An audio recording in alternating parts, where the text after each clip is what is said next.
नमस्कार दोस्तों, मेरे ब्लॉग में आप लोग का स्वागत है। आज का विषय है मतदाता की प्रकार। मतदाता कितने प्रकार के होते हैं और पोलिंग बूथ में ये मत दान करने आते हैं, उनके बारे में हम चर्चा करेंगे। टेंडर वोट निवेदित मत वह मत है जो कोई मतदाता तब डालता है जब कोई अन्य मतदाता उसके नाम पर मतदान करके चला गया है, तो उसे कहते हैं हम निवेदित मत या टेंडर वोट कहते हैं। निवेदित मत कभी भी ईवीएम में नहीं दिया जाएगा। इसके लिए पहले से दिए गए कागज की मत पत्रों का उपयोग किया जाएगा। जैसा ही पता चले कि किसी व्यक्ति के नाम पर कोई अन्य व्यक्ति मत डाल चुका है और बाद में आने वाला व्यक्ति वास्तविक और वैध मतदाता है, तो पीठासीन अधिकारी निवेदित मत की प्रक्रिया आरंभ करेंगे। निवेदित मत टेंडर वोट निवेदित मतों का लेखा रजिस्टर 17 में नहीं बल्कि 17 में रखा जाएगा। ध्यान रहे कि 17 में मतदाता का नाम भी लिखना है और मतपत्र पर दिए गए सारे निवेदित मत एक लिफाफे में एक साथ सील बंद किए जाएंगे। अभ्याक्षेपित मत चैलेंज वोट यदि किसी मतदाता के मतदान केंद्र में आने और उसका नाम पुकारे जाने पर कोई मतदान अभिकर्ता उसके वही व्यक्ति मतदाता होने पर आपत्ति करता है, तो पीठासीन अधिकारी संबंधित अभिकर्ता को और मतदाता दोनों को इस अभ्याक्षेप के वैधानिक पहलू से अवगत कराएंगे।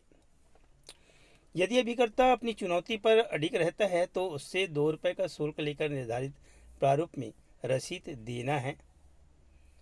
मतदाता से सुसंगत प्रश्न पूछकर और अभिलेखों के माध्यम से उसकी पहचान करें पीठासीन अधिकारी और जो प्रक्रिया है उसे पूरा करें।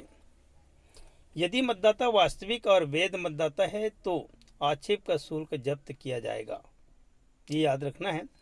और मतदाता इस प्रकार मतदान करेगा जैसे कोई सामान्य मतदाता करेगा। तो कह सकते हैं कि मतदाता वास्तविक है, वही मतदाता है, तो उनसे आक्षेप शुल्क जब्त किया जाएगा और सामान्य रूप से वो वोट देंगे। यदि आक्षेप सही पाया जाता है तो उस व्यक्ति को निर्धारित प्रपत्र में शिकायत अंकित करते हुए पुलिस को सुपुर्द करेंगे और संबंधित अभिकर्ता को उसका आक्षेप शुल्क वापस कर देंगे।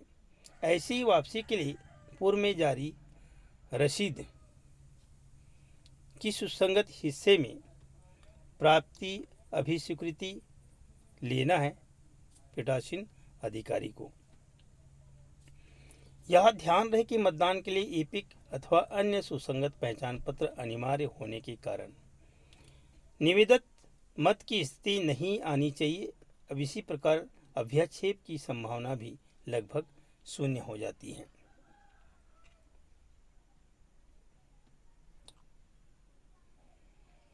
पिछले चुनाव का एक अनुभव यह था कि कुछ मतदान केंद्रों पर साथ तक निवेदित मत डाले गए और मतदान अधिकारी एक को इस मामले में सतर्क होना होगा।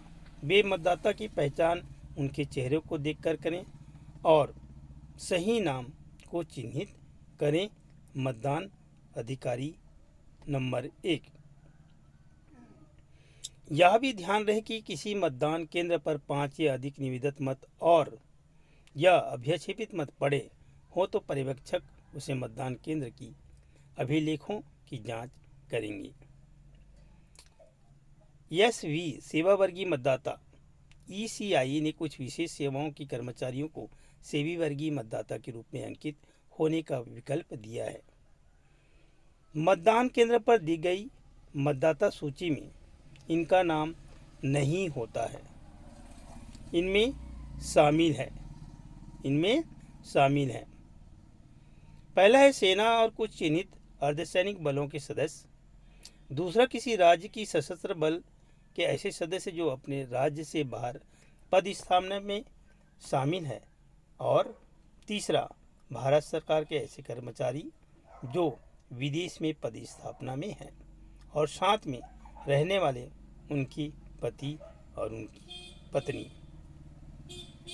जब कोई सेवावर्गीय मतदाता अपने लिए कोई प्रॉक्सी मतदाता नियुक्त कर देता है तो वह वर्गीकृत सेवा मतदाता क्लासिफाइड सर्विस वोटर कहलाता है।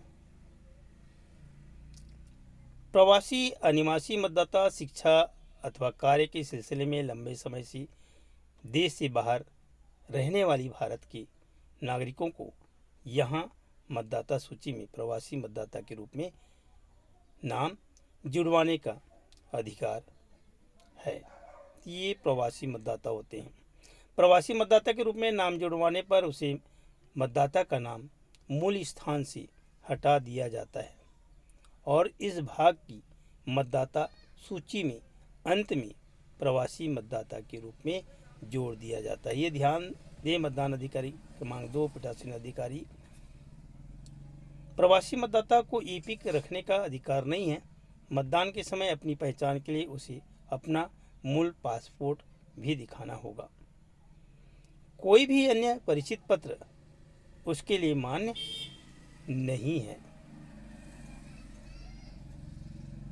प्रवासी मतदाता मतदान केंद्र पर उपस्थित होकर अपना मतांकन कर सकता है। वह ईवीएम से ही अन्य सामान्य मतदाताओं की तरह मतांकन करेगा। SASD सूची यह BLO द्वारा तैयार की जाती है। तब वह मतदाता पर्ची बांटता है BLO और कुछ अवितरित पर्चियां उसके पास रह जाती है। लोग मिल नहीं पाते।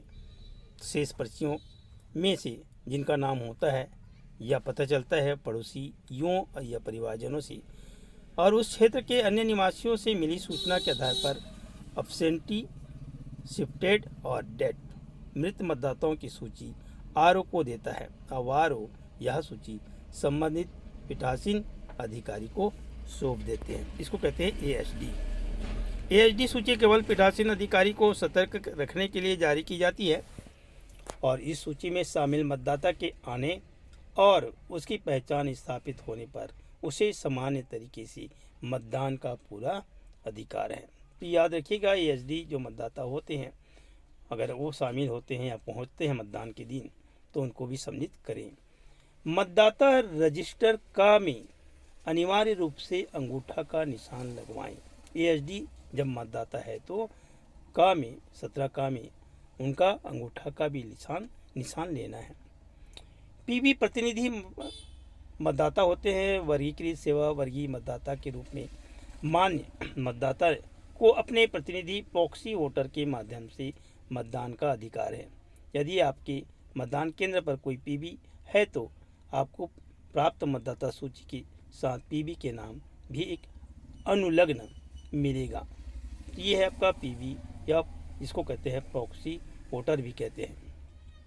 PB प्रतिनिधित्व मतदाता देखिए PB के लिए निम्न विशेष कार्य किए जाते हैं।